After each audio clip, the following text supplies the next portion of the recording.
সদস্য সংবাদের পক্ষ থেকে অমিত কুমার সরকার। আজকে গাজল এসছি, গাজল হাটখোলাতে আজকে আছে তারামায়ের আজকে পুজো হবে।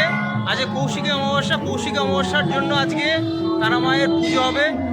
দেখুন আপনারা, দেখুন যে কত সুন্দর প্রোগ্রাম হবে এখানে, এত সুন্দর সাজিয়েছে মন্দিরটাকে। আপনাদের ভিডিওর মাধ্যমে পুরো মন্দিরটা দেখাচ্ছি আপনাদেরকে, কত সুন্দর লাইটিং করেছে। আর যত ভক্তবৃন্দ আছে এখানটায় এসছে সবাই প্রণাম করতে।